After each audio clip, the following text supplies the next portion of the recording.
دولة national government iyo county government waananji odayaashii oo magaalada iyo gabdhihii oo dumarkii dhalinyartii magaalada cayn kastoo idma dheer ka kooban tahay wax ka socda maanta ma shan yimaadeen sababta u imaadeen waxa waaye dadka ka soo galeen dhinaca Ethiopia hatta jiiraankayna ma aha dadka Ethiopia dhexdeeda ma ka yimaadeen oo ka kooban ilaa 9 qabiile oo dabaacada anaga dhulka loogu dhamaan dabaac kala keenay dhaqan xumo keenay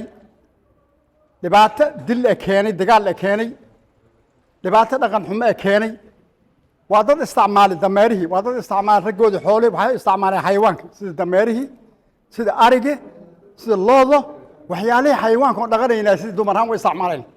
waxaas anaga waxaan qaadan karnay waxaan naqaan midna maaha Kenya lagama yaqaan ama Kristaan noqo ama Muslim noqo Kenya dabaacadaas lagama yaqaan dabaacada Kenya waxa waaye ragay bilcan حيوان waxaan ahayn aragnay yaa keenay dadkan hata soko oo xuduudna la ma aha dadka dhan Ethiopia ilaa dambe ka yimaadeen keenay waxaas saas darteed markaan dhaqan xumadaas aragnay annagoo dawladayna shacabkaan midaysan go'aan waxaan gaarnay annagoo dawladda Ethiopia annaga aan jiiraan noo saaxiibnahay inay dadkan dhaqankooda ay meeshooda ku noqdaan Kenya iyo Ethiopia dibka ma dhaxay waa dad walaalo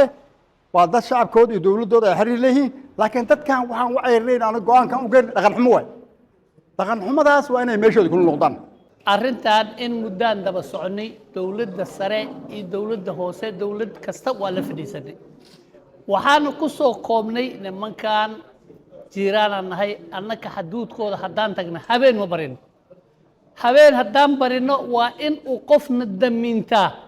maxay darad ilmahanada inta ka tageen oo cambiir ciyaarid meeshu aadeen afar saaco habeenimo meel intii la sugu keenay allay nin idin damiinta keena habeenkii waxay dul seexdeen dad damiinta marka annaka maalintii magaalada u soo furantay haday imaadaan oo shaqeystaan oo inaga noqdaan waxba kama qabno laakiin nimankii magaalada waa naga la wareegan anshax xubi